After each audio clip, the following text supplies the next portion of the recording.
আমার নবীজিকে জিজ্ঞেস করা হয়েছে, সুইলা রাসূলুল্লাহি সাল্লাল্লাহু আলাইহি ওয়াসাল্লাম আন সাওমিল ইসনাইন, ওগো নবী আপনি সোমবারে কেন রোজা রাখেন? নবীজি বলছেন ফিহি উলিদতু, সেদিন আমি জন্মগ্রহণ করেছি এবং সেদিন আমার উপর কোরআন নাযিল হয়েছে।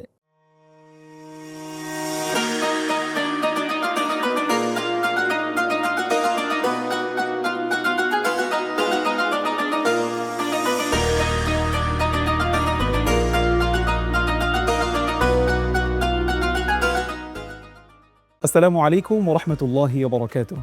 ইন্নাল হামদালিল্লাহ ওয়াস সালাতু ওয়াস সালামু আলা রাসূলিল্লাহ ওয়া বা'দ। প্রিয় দর্শক, কাছে দূরে বিশ্বজুড়ে যে যেখান থেকে এই মুহূর্তে এটিএন বাংলা দেখছেন, আপনাদের সকলকে আন্তরিক প্রীতি ও মোবারকবাদ জানিয়ে এটিএন বাংলার নিয়মিত আয়োজন মিম্বারের ধ্বনি থেকে আপনাদের সকলকে স্বাগত জানাচ্ছি। আমি মুহাম্মদ শাওয়াল হোসেন। দর্শক, প্রতি পর্বেই আমরা একজন বিদগ্ধ ইসলামিক আলোচকের মাধ্যমে আপনাদের জীবন ঘনিষ্ঠ বিষয় নিয়ে আলোচনা করে থাকি। তারই ধারাবাহিকতায় এই পর্বে আমাদের সাথে যুক্ত হয়েছেন এদেশের একজন প্রখ্যাত ইসলামিক স্কলার, আপনাদের সকলের পরিচিত মুখ, প্রিয় ব্যক্তিত্ব, চট্টগ্রাম জামিয়া আহমদিয়া সুন্নিয়া কামিল মাদ্রাসার সম্মানিত আরবি প্রভাষক ফদিলাতুল শেখ মাওলানা মুহাম্মদ জাইনুল আবিদিন কাদেরী। আসসালামু আলাইকুম ওয়া রাহমাতুল্লাহ। জি, ওয়ালাইকুম আসসালাম ওয়া রাহমাতুল্লাহি ওয়া বারাকাতুহু। মুহতারাম, কেমন আছেন? আলহামদুলিল্লাহ, আপনি কেমন আছেন? আলহামদুলিল্লাহ, আমিও ভালো আছি। জি মুহতারাম, চলছে মাহে রবিউল আউয়াল মাস, জি, রাসূলুল্লাহ সাল্লাল্লাহু আলাইহি ওয়াসাল্লামের আগমনের মাস। সারা পৃথিবীতে 1400 বছর ধরে ইসলামের ইতিহাসের সকল উলামায়ে কেরাম এই বিষয়ে একমত যে রাসূল সাল্লাল্লাহু আলাইহি ওয়াসাল্লামের আগমনের মাস হচ্ছে মাহে রবিউল আউয়াল শরীফ। রাসূল সাল্লাল্লাহু আলাইহি ওয়াসাল্লামের আগমনের এই মাসে আমরা প্রথমে যে বিষয়টা আপনার কাছে জানতে চাই সেটা হলো, নবীজির আগমন অপেক্ষায় গোটা পৃথিবী অপেক্ষমান ছিল। কেন এই মানবতার জন্য রাসূল সাল্লাল্লাহু আলাইহি ওয়াসাল্লামের প্রয়োজন ছিল? আপনি এটা কিভাবে উপস্থাপন করবেন? অনেক ধন্যবাদ আপনাকে, এটিএন বাংলাকে ধন্যবাদ যে আমাদেরকে আজকে এমন গুরুত্বপূর্ণ একটি টপিকে আলোচনা করার সুযোগ করে দেওয়ার জন্য। রবিউল আউয়াল মাস, এটা হচ্ছে মুমিনের প্রথম বসন্ত। আপনি যেটা বললেন অসাধারণ বলেছেন। আসলে আমরা যদি একটু the age of darkness, the age of ignorance, the age of ইলেকট্রিসিটিতে যাই, যাকে আমরা জাহিলি যুগ বলি, ঈসা আলাইহিস সালামের তিরোধানের পর থেকে নবীজির আগমনের আগ পর্যন্ত এই পৃথিবীর যে সিচুয়েশনটা ছিল, আসলে আপনি দেখবেন যেটাকে আমরা আইয়ামে জাহিলিয়া বলি, জাহিলি যুগ বলে থাকি, যখন war, wine and women were the observing passion of the peoples of Arabs. আরবের মানুষের মাঝে ওয়ার, যুদ্ধ ছিল। ওয়াইন, তারা মদ নিয়ে মত্ত থাকতো। ওমেন, নারী ছিল তাদের খেলার বস্তু। যখন কোনো মায়ের পরিচয় ছিল না, বাবার মর্যাদা ছিল না, একজন নারীর কোনো মর্যাদা ছিল না, একটা সম্পূর্ণ বিশৃঙ্খল পৃথিবী ছিল, সেই সময় রব্বুল আলামিন তার প্রিয় হাবিবকে এই বিশ্বের জন্য দিয়েছেন।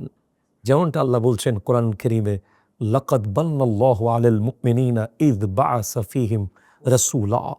আমি মুমিনদেরকে অনেক বড় দয়া করেছি, আমি তাদের মাঝে আমার হাবিবকে প্রেরণ করেছি। সুবহানাল্লাহ। এই যে রাসূল সাল্লাল্লাহু আলাইহি ওয়াসাল্লাম যদি না আসতেন, ওনাকে যদি আল্লাহ প্রেরণ না করতেন, তাহলে এই বিশৃঙ্খল পৃথিবীতে আজ আমরা কোনো সভ্যতার চিহ্ন দেখতে পেতাম না, কোনো সৌন্দর্য দেখতে পেতাম না।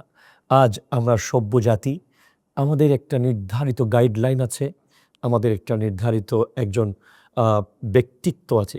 অ্যাজ এ মুসলিম নয়, শুধু নন মুসলিমদের মতেও নবী সাল্লাল্লাহু আলাইহি ওয়াসাল্লাম এমন একজন ব্যক্তিত্ব যার ব্যাপারে বিশ্বের অসংখ্য নন মুসলিম মনীষীরা বলতে বাধ্য হয়েছেন যে এই পৃথিবীতে সর্বদিক থেকে as a son, as a father, as a prophet, as a social reformer, as a political reformer, as a economical reformer, as a যত পজিটিভ ওয়ে আছে, সব দিক থেকেই শ্রেষ্ঠ হলেন মুহাম্মদ রাসূলুল্লাহ সাল্লাল্লাহু আলাইহি ওয়াসাল্লাম। একই সাথে কি আমরা এটাও বলতে পারি যে রাসূল সাল্লাল্লাহু আলাইহি ওয়াসাল্লামের আগমনের যে স্মরণ করাটা এবং নবীজির আগমনের যে বার্তা, এটা স্বয়ং আল্লাহ তাআলা দিয়েছেন পবিত্র কোরআনে? আমরা কি এটাও বলতে পারি? জি, নবীজির আগমনের যে বার্তা, নবীজি যে আসবেন, এটা একটা বিশাল মেসেজ আল্লাহ কোরআন কারীমে সূরা আল ইমরানে দিয়েছেন ৮১ নম্বর আয়াতে। আল্লাহ একটা সোয়ারিং সিরোমনির আয়োজন করেছিলেন রু জগতে। আপনি ওই আয়াত পড়লে পেয়ে যাবেন, যেখানে আল্লাহ বলছেন, وإذ أخذ الله ميثاق النبيين لما آتيتكم من كتاب وحكمة ثم جاءكم رسول। এখানে ইজ যেখানে আছে এখানে একটা উস্কুর শব্দ স্মরণ করুন। লুকায়িত আছে, যে স্মরণ করুন হাবিব, আপনি স্মরণ করুন যখন আমি নিয়েছিলাম, যখন আল্লাহ নিয়েছিল মিসাক অর্থাৎ অঙ্গীকার, কাদের থেকে? নবীনা, নবীদের কাছ থেকে। ওই সোয়ারিং সেরেমনিতে ওটার আয়োজক ছিলেন আল্লাহ, ওটার সভাপতি ছিলেন আল্লাহ, ওই প্রোগ্রামের অডিয়েন্সে ছিলেন সমস্ত আম্বিয়ায়ে কেরাম, এবং ওই প্রোগ্রামের মূল যেটা বিষয় ছিল সেটা ছিল আমার নবী। আপনি বলতে পারেন যে ওই প্রোগ্রামে আমার নবীজিকে আল্লাহ প্রধান অতিথি বানিয়ে রেখেছিলেন, যেন টোটাল ফোকাসটা নবীজির দিকে যায়। যে আল্লাহ কী নির্দেশনা দিয়েছেন সেখানে বলছেন, হে নবীগণ, মিসাকান নবিল্লামা আতাইতুকুম মিন কিতাবি ওয়া হিকমা, তোমাদেরকে কিতাব দেওয়া হবে, হেকমত দেওয়া হবে, উম্মত দেওয়া হবে, শান ও আজমত দেওয়া হবে। সুম্মা জাআকুম রাসূল, অতঃপর তোমাদের কাছে একজন রসূলের আগমন ঘটবে। কেন? মুসাদ্দিকুল লিমা মাআকুম, যা তোমাদেরকে দিয়েছি তা সত্যায়ন করার জন্য। তো আম্বিয়ায়ে কেরাম যে প্রশ্ন আসতে পারে যে স্বাভাবিকভাবে, আমাদের কি দায়িত্ব, নবীগণের কি দায়িত্ব? এই যে মেসেজটা দেওয়া হচ্ছে আমার নবী যে আসবেন, রাহমাতাল লিল আলামিন আসবেন, ওই নবীদের কি দায়িত্ব?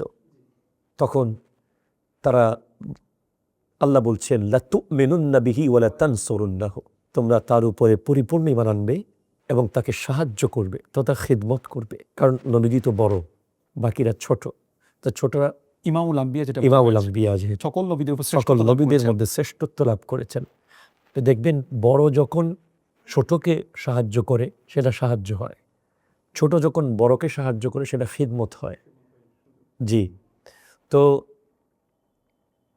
ওয়ালা তানসুরুন্না, আল্লাহ এবার জিজ্ঞেস করছেন, ক্বালা আআকরারতুম ওয়া আখাযতুম আলা যালিকুম ইসরি, তোমরা কি মেনে নিয়েছো আমি তোমাদেরকে যে দায়িত্ব দিয়েছি এবং তোমরা কি সেটা গ্রহণ করেছো? তখন সমস্ত নবীগণ একসাথে বললেন ক্বালু আকরারনা, হ্যাঁ আল্লাহ আমরা মেনে নিয়েছি। আপনি একটা জিনিস আশ্চর্য হবেন যে আমাদের নবীর মর্যাদার লেভেলটা আপনি এই জায়গায় গিয়ে বুঝে যাবেন। আমরা এমন এক নবীর উম্মত, আমাদের গোটা জিন্দগি সিজদা অবনত করে আল্লাহর দরবারে শুকরিয়া আদায় করলে আমরা আমাদের দয়াল নবীর প্রাপ্তির শুকরিয়া শেষ করতে পারবো না। যদি বলেন কেন? কারণ আল্লাহ নবীদের কাছ থেকে আবার একটা খুব কঠোরভাবে এই বিষয়টাকে নিশ্চিত করিয়ে নিয়েছেন।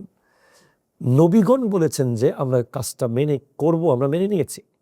আল্লাহ বলছেন ক্বালা ফাশহাদু, তোমরা একে অপরের সাক্ষী থাকো। অথচ ওনারা নবী। একজন মসজিদের খতিব যদি বলেন যে আমি এই কাজটা করব, আমরা তার পক্ষে কোনো সাক্ষী চাই না। সেখানে গোটা জগতের শ্রেষ্ঠ ব্যক্তিত্ব আফজালুল বশর বা'দাল আম্বিয়া সিদ্দিক আকবর, আফজালুন নাস বা'দাল আম্বিয়া হযরত, বিশেষ করে খোলাফায়ে রাশেদা যারা, ওমর ফারুক আজম, উসমান যুন্নুরাইন, মৌলা আলী কাররামাল্লাহু তাআলা ওয়াজহুল কারীম, ওনাদের উপরে যাদের লেভেল আম্বিয়া কেরাম, ওনাদেরকে আল্লাহ বলছেন যে সাক্ষী থাকো, তোমরা যে আমার নবীর ওর ঈমান আনবে, তার খিদমত করবে, এ ব্যাপারে তোমরা একে অপরের তাকে সাহায্য করবে, এ ব্যাপারে তোমরা একে অপরের সাক্ষী থাকো। কত কঠোর দেখেন। তখন নবীগণ নিশ্চয়ই সাক্ষী হইলেন একে অপরের। এরপরেও আল্লাহ ক্ষান্ত হননি। আল্লাহ বলছেন ওয়া আনা মাআকুম মিনাশ শাহিদিন, আমিও তোমাদের সাথে সাক্ষী রইলাম। এতটুকুতেও আল্লাহ ছেড়ে দেননি। এরপর আল্লাহ বলছেন ওয়ামান তাওয়াল্লা বা'দা যালিকা ফাউলাইকা হুমুল ফাসিকুন, যে এরপরেও আমার হাবিব থেকে মুখ ফিরাবে সে ফাসিকদের অন্তর্ভুক্ত হয়ে যাবে। বিশ্ববিখ্যাত একজন কবি, একজন আশিক, একজন মুফাসসির, একজন মুহাদ্দিস, একজন সায়েন্টিস্ট, আহমদ রাজা খান বেরলভী রহমতুল্লাহ আলাইহ, ওনার একটা কবিতায়, একটা নাতে আমি পড়েছি যে ও জাহান্নাম মে গয়া जो उनसे मुस्तगनी हुआ है खलीलुल्लाह को हाजत रसूलुल्लाह की, উনি জাহান্নামে যাবে যে আমার নবী থেকে মুখ ফিরালো। কিয়ামতের মাঠে খলিলুল্লাহরও হাবিবুল্লাহকে প্রয়োজন পড়বে। আমার নবী এত মর্যাদা। রাসূল সাল্লাল্লাহু আলাইহি ওয়াসাল্লামের আগমনের যে বার্তা, জি, একজন উম্মাহ হিসেবে তো আমরা নবীজিকে ধারণ করি, রাসূল সাল্লাল্লাহু আলাইহি ওয়াসাল্লাম প্রতি কিভাবে ভালোবাসা, কি উচ্ছ্বাস আমরা কিভাবে উপস্থাপন করতে পারি, এক্স্যাক্টলি কিভাবে এটাকে আমরা প্রকাশ করার পদ্ধতিটা কেমন হতে পারে। রাসূল সাল্লাল্লাহু আলাইহি ওয়াসাল্লামের এই আগমনের মাসে আমরা অনেকভাবেই নবীজির প্রেম, নবীজির ভালোবাসা আমাদের অন্তরে সেটাকে ধারণ করার ব্যাপারটাকে আমরা প্রকাশ করতে পারি। আসলে মেইনলি প্রকাশ করাটা জরুরি। জি, প্রকাশ করলে দুইটা বিষয় হয়, এটা প্রক্রিয়া আদায় হয়, একটা অন্যকে উৎসাহিত করা হয়। যেমন কোরআন বলছে ওয়া আম্মা বিনিআমাতি রাব্বিকা ফাহাদ্দিস, তোমরা আল্লাহর নিয়ামত পেয়ে সেটাকে তোমরা চর্চা করো। তো এই যে চর্চাটা, আপনি গোটা জগৎটাকে দেখলে আমার নবীর চেয়ে শ্রেষ্ঠ কি নিয়ামত আছে? তোমরা নিয়ামত প্রাপ্তির শুকরিয়া আদায় করো। শুকরিয়া আদায় করো। নবীজি আনন্দ প্রকাশ ইরশাদ করেছেন আত-তাসাদ্দুকু বিনিআমাতিল্লাহি শুকরুন আত-তাহাদ্দুসু, যে নবীজি ইরশাদ করেছেন এখান থেকে হাদিসটা, আত-তাহাদ্দুসু বিনিআমাতিল্লাহি শুকরুন ওয়া তারকুহু কুফরুন, নেয়ামতের প্রকাশ করাই হলো শুকরিয়া আদায় করার মাধ্যম, এবং এটাকে লুকিয়ে রাখা, তরক করা, এটাকে না জানানো, এটা হচ্ছে নেয়ামতকে অস্বীকার করার মতো।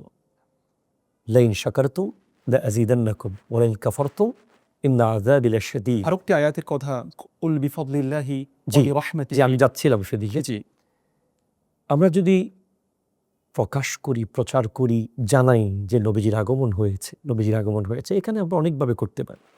যেমন আমরা চাইলে আমাদের প্রজন্মকে মেসেজ দিতে পারি যে আমরা প্রতিদিন আমার নবীজির কোনো একটা সিরাত গ্রন্থ থেকে এক পৃষ্ঠা করে আমরা অধ্যয়ন করতে পারি এই এক মাসে। এই মাসটাকে কেন্দ্র করে আমাদের করণীয়গুলো হতে পারে, আমরা প্রতিদিন আমার নবীজির জীবন থেকে এক লাইন, এক পৃষ্ঠা আমরা পড়ব। এক, ২ নম্বরে আমরা প্রতিদিন অন্তত একটা সুন্নাহ শিখব, একটা সুন্নাহ আমরা চর্চা করব, নতুন একটা সুন্নাহকে আমরা প্র্যাকটিস করব, আমরা এটাকে চর্চা করব। তৃতীয়ত হতে পারে, আমার নবীজিকে জিজ্ঞেস করা হয়েছে, সুইলা রাসূলুল্লাহি সাল্লাল্লাহু আলাইহি ওয়াসাল্লাম আন সাওমিল ইসনাইন, ওগো নবী আপনি সোমবারে কেন রোজা রাখেন? নবীজি বলছেন ফিহি উলিদতু, সেদিন আমি জন্মগ্রহণ করেছি এবং সেদিন আমার উপরে কোরআন নাযিল হয়েছে। আমরা সোমবার রোজা রাখতে পারি। এরপরে আমরা নবীজির আগমনের খুশি উদযাপন করতে গিয়ে আমরা খাবার বিতরণ করতে পারি, আমরা গরিব দুঃখীকে খাওয়াতে পারি। রাসূল সাল্লাল্লাহু আলাইহি ওয়াসাল্লামের আগমনী মাস, এই মাসে আমাদের সাধারণত আমরা আমাদের যারা দর্শক তাদেরকে আমরা মেসেজ দিতে চাই যে রাসূল সাল্লাল্লাহু আলাইহি ওয়াসাল্লামের জীবন থেকে আমাদের শিক্ষা। নবীজির তো বিশাল একটা মাক্কি জীবন, মাদানী জীবন, নবীজির পরিবার, সমাজ, রাষ্ট্র, প্রতিটি ক্ষেত্রে নবীজির বিস্তৃত একটা কার্যপরিধি আমরা লক্ষ্য করি। জি, এটাকে আমরা ধারণ করার মাধ্যমে এই মাসের মূল মেসেজটা আমরা কিভাবে অন্তর্ধারণ করতে পারি? এক্স্যাক্টলি। আসলে যেটা আমি শুরুতে একটু আগে বলছিলাম যে নবীজির সিরাত কোনো গ্রন্থ থেকে, নবীজির জীবনীর কোনো গ্রন্থ, যেমন নূর নবী আছে, আরও যদি উপরে যান আপনি খাসাইসুল কুবরা আছে, মওয়াহিবুল লাদুনিয়া আছে, আনোয়ারে মুহাম্মাদিয়া আছে, এইভাবে অনেক উচ্চাঙ্গের সিরাত গ্রন্থগুলো আছে, যেখান থেকে আপনি নবীজির শৈশব, নবীজির কৈশোর, নবীজির বৈবাহিক জীবন, দাম্পত্য জীবন, নবুয়ত পূর্ববর্তী জীবন, অর্থাৎ নবুয়ত প্রকাশের পূর্ববর্তী জীবন, নবুয়ত প্রকাশের পরবর্তী জীবন, এই জীবনগুলো নিয়ে আপনি কথা বলতে পারেন। যেমন রাসূল সাল্লাল্লাহু আলাইহি ওয়াসাল্লাম যখন পৃথিবীতে আগমন করেছিলেন, যে অনেক মানুষই জানে না যে আমার নবীজি আগমনের এই যে সিস্টেমটা কেমন ছিল। নবীজি আমাদের সাধারণ মানুষের মতো আসেন নাই। নবীজি এসেছিলেন জান্নাতি পোশাক পরা, নবীজি এসেছিলেন খতনা করা, নবীজি এসেছিলেন মায়ের কোমরের পাশ দিয়ে, এবং নবীজি এসে সিজদায় পড়েছিলেন। নবী সাল্লাল্লাহু আলাইহি ওয়াসাল্লাম এসেই সিজদায় পড়েছেন উম্মতের জন্য, রব্বি হাবলি উম্মতি বলে। নবী সাল্লাল্লাহু আলাইহি ওয়াসাল্লাম শৈশবে একেবারে ছোট্ট থাকা অবস্থায় পুরো পৃথিবীকে কি মেসেজ দিয়েছেন? উনি যখন দুধমা হালিমা সাদিয়া রাদিয়াল্লাহু তাআলা আনহার কাছে দুধ পান করছেন, উনি কখনো বাম পাশের দুধ পান করেন নাই, উনি ডান পাশের দুধ পান করে পুরো পৃথিবীকে ইনসাফ শিখিয়েছেন যে এটা দুধ ভাইয়ের জন্য রেখে দেওয়া হয়েছে, অধিকার শিক্ষা দিয়েছেন। এরপরে নবী সাল্লাল্লাহু আলাইহি ওয়াসাল্লামের পুরো শৈশব কেটেছে ডিফারেন্ট। দেখেন, আমি একটা মেসেজ তরুণ প্রজন্মের জন্য দেই। ধরুন আমাদের সমাজে এক বিশাল তরুণ প্রজন্ম আছে যারা নিজেও জানে না যে সে একদিন ওই এলাকার কাউন্সিলর হয়ে যাবে, বা একদিন ওই এলাকার মসজিদ কমিটির সভাপতি হয়ে যাবে, বা ওই এলাকার মাদ্রাসা কমিটির দায়িত্ব পাবে, এটা সে কখনো ছোটোবেলায় কল্পনাও করে নাই, কিন্তু সে হয়ে গেছে। কিন্তু সে কখনোই তার অতীতে মুছতে পারবে না। সে ছোটোবেলায় কেমন ছিল, সে তার 10 বছর বয়সে কেমন ছিল, তার 20 বছর বয়সে কেমন ছিল, 25 বছর বয়সে কেমন ছিল, এটা তার প্রত্যেক মানুষের জানা হয়ে গেছে। একদিন যখন সে ঋণ বলে চলে গেছে, সে 2টা কমেন্ট আসবে। একটা হলো, আমি ভাবতাম, মনের বলবে আমরা ভেবেছিলাম সে একদিন এমন হবে। আবার কেউ কেউ বলবে সে তো অনেক ভয়ঙ্কর ছিল, সে কীভাবে এটা হলো। এই জন্য আমার নবীজি একটা শিক্ষা হলো, নবীজি 40 বছর হলেই নবুয়ত প্রকাশ পাবে, এবং কোরআন আমাদেরকে অবশ্যই বাধ্য করবে, আমরা কোরআনের আয়াত অনুযায়ী বাধ্য হব ওনাকে নবী মানতে, কারণ কোরআনকে অস্বীকার করার কোনো সুযোগ নাই। নবীজি কিন্তু এই ব্যাপারটার জন্য অপেক্ষায় ছিলেন না। নবীজি জন্মের পর থেকে 39 পর্যন্ত, 40 বছর বয়স হওয়ার আগ পর্যন্ত প্রতিদিন প্রতি মুহূর্তে প্রমাণ করেছেন তিনি এটা ডিজার্ভ করেন, তিনি নবী, তিনি এজন্য যোগ্য। আল্লাহ যার নবুয়ত প্রকাশ করবেন, উনি শৈশবে প্রমাণ করেছেন উনি নবী, উনি কৈশোরে প্রমাণ করেছেন উনি নবী, জন্মের পরে প্রমাণ করেছেন উনি নবী। এমন না যে 40-এর অপেক্ষায় ছিলেন।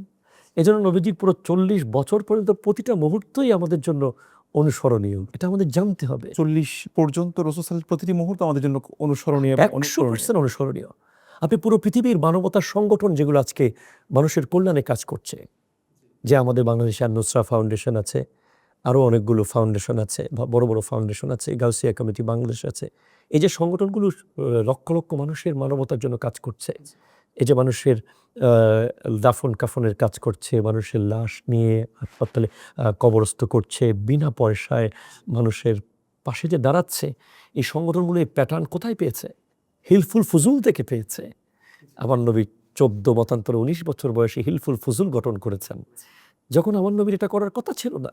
এই বয়সের যুবক খেলবে, এনজয় করবে লাইফকে, কিন্তু আমার নবী গোটা পৃথিবী নিয়ে ভেবেছিলেন। আজকে সেখান থেকে আমাদের শত শত মানব কল্যাণমূলক সংগঠন পুরো পৃথিবীতে কাজ করছে। এরপর আপনি যদি দেখেন যে একজন 25 বছরের যুবক, গোটা বিশ্বের সবচেয়ে সুন্দর যুবক, এই ব্যাপারে আপনি নিশ্চয়ই একমত হবেন যে আমার নবীর চেয়ে কোনো সুন্দর মানুষ এই পৃথিবীতে, কোনো সুন্দর সৃষ্টি আল্লাহ সৃষ্টি করেননি। সাবিত রাদিয়াল্লাহু তাআলা আনহু, হ্যাঁ, হযরত হাসান ইবনে সাবিত রাদিয়াল্লাহু তাআলা আনহু বলেছেন, ওয়া আহসানু মিনকা লাম তারা কাত্তু আইনি ওয়া আজমালু মিনকা তালিবিন নিসা জি খুলিকতা মুবাররাআন মিন কুল্লি কুল্লি আইলিন জি কাআন্নাকা ক্বাদ খুলিকতা কামা তাশা। ওয়া আহসানু মিনকা লাম তারা কাত্তু আইন, ইয়া রাসূলুল্লাহ আপনার মতো সুন্দর আমার দু চোখ দেখেনি।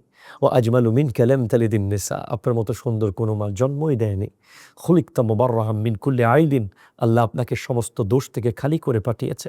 কাআন্নাকা ক্বাদ খুলিকতা কামা তাশা, যেভাবে আপনি চেয়েছিলেন আল্লাহ আপনাকে সেভাবে সৃষ্টি করেছে। আমার নবীর মতো সুন্দর কোনো সৃষ্টি আমরা কোনোদিন দেখব না, ইটস ইম্পসিবল। আল্লাহ সমস্ত সৌন্দর্য দিয়ে আমার নবীকে সৃষ্টি করেছে। যেমনটি আম্মা জান আয়েশা সিদ্দিকা রাদিয়াল্লাহু তাআলা হাদিস জি। থেকে আমরা দেখি জি যে ইউসুফ আলাইহিস সালামের জন্য মিশরের রমণীরা হাত কেটেছেন, জি আর রাসূল সাল্লাল্লাহু আলাইহি ওয়াসাল্লামকে যদি তারা দেখতো, তাহলে হ্যাঁ। তারা নিজেদেরকে পর্যন্ত জি, এটার ব্যাপারে একজন বিশ্ববিখ্যাত কবি আহমদ রাজা খান রহমতুল্লাহ আলাইহি উনি বলেছেন, হুসনে ইউসুফ পে কটি মিস্র কে अंगुश्त जना जना सर कटाता है तेरे नाम पे मर्दाने आरब। ইউসুফ আলাইহিস সালামের সৌন্দর্য দেখে মিশরের রমণীরা আঙ্গুল কেটেছে, যদি আমার নবীর সৌন্দর্য দেখে আরবের যুবকরা গরদান কেটে দিয়েছে। তা আমার নবী এত সুন্দর ছিলেন, এই 25 বছরের সুন্দর গোটা পৃথিবীর যে কোনো বাদশার শাহজাদিকে শাদী করতে পারতেন, পৃথিবীর সবচেয়ে সুন্দরীকে শাদী করতে পারতেন। আমার নবী প্রমাণ করেছেন ওনার দুনিয়াবি কোনো হিসাব ছিল না, জৈবিক কোনো চাহিদা ছিল না।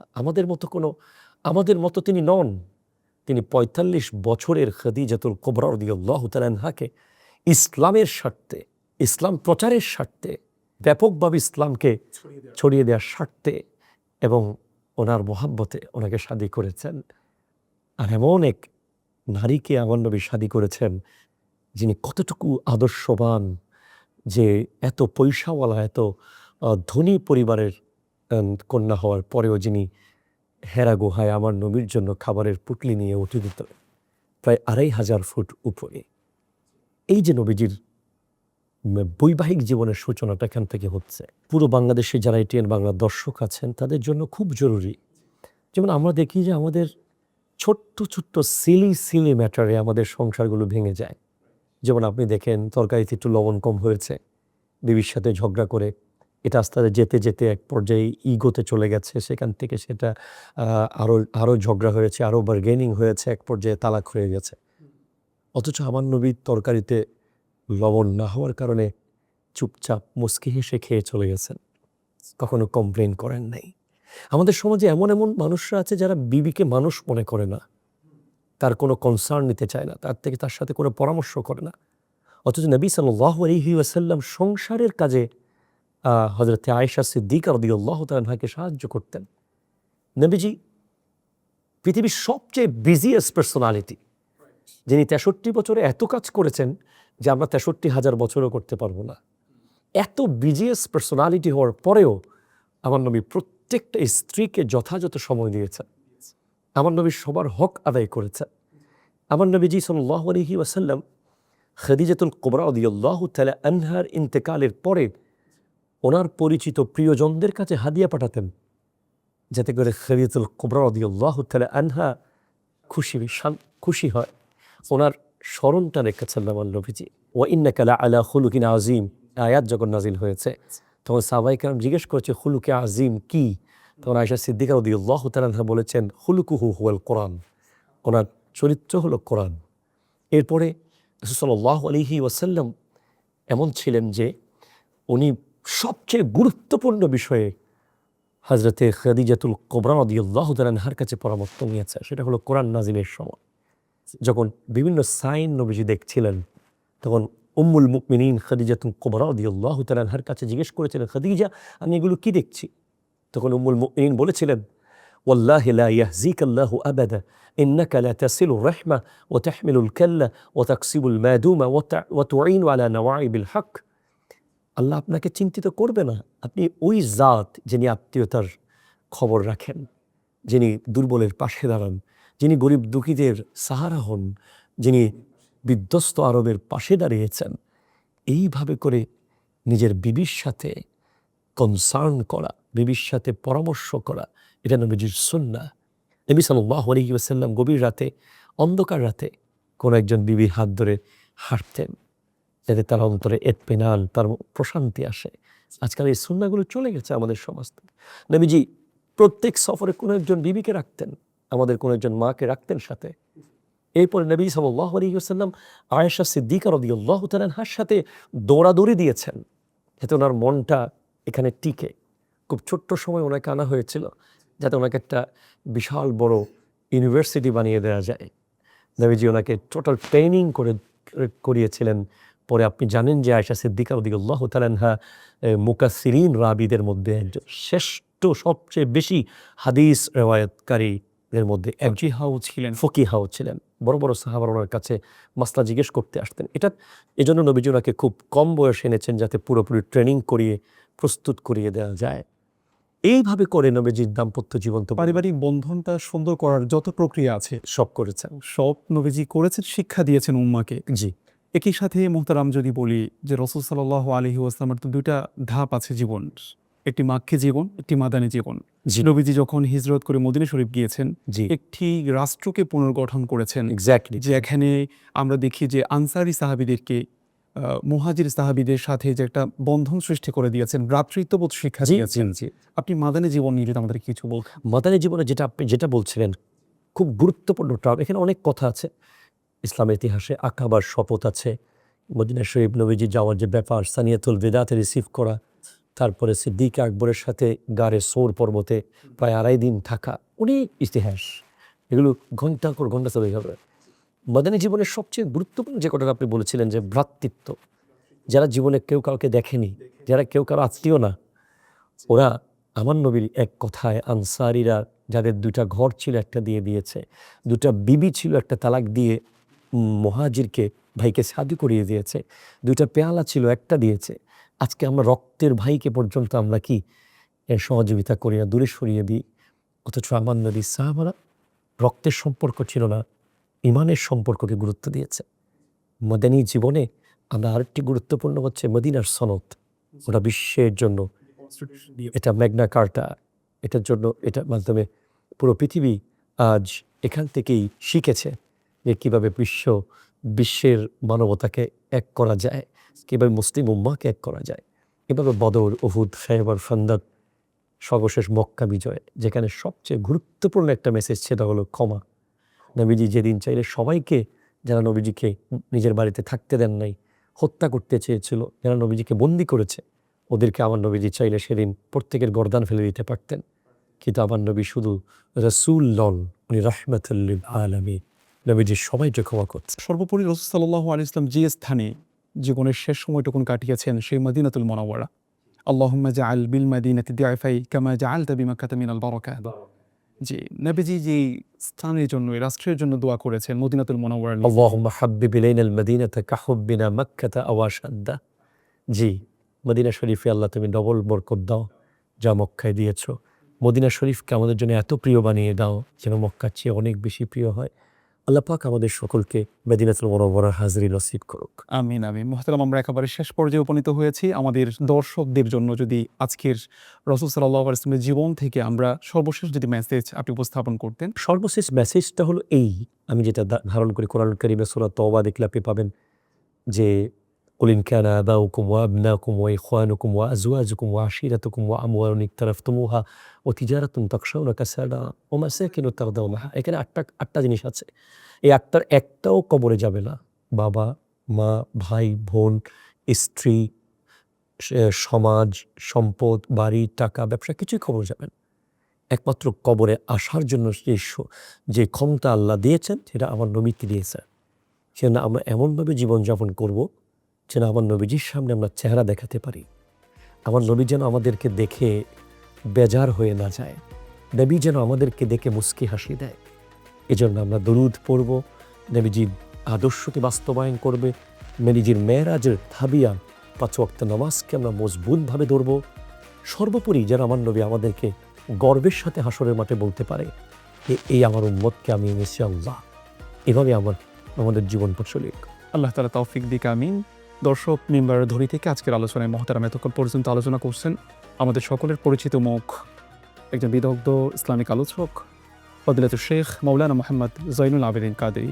আমরা হুজুরকে শুকরিয়া এবং কৃতজ্ঞতা প্রকাশ করছি একই সাথে এতক্ষণ পর্যন্ত আমাদের সাথে থাকার জন্যে এবং আলোচনা শেষ পর্যন্ত এটিএন বাংলার সাথে আমাদের এই আলোচনা শ্রবণ করার জন্য আপনাদের সকলের প্রতি শুকরিয়া এবং কৃতজ্ঞতা জানিয়ে শেষ করছি। ওমা তাওফিকি ইল্লা বিল্লাহ। আসসালামু আলাইকুম ওয়া রাহমাতুল্লাহি ওয়া বারাকাতুহু।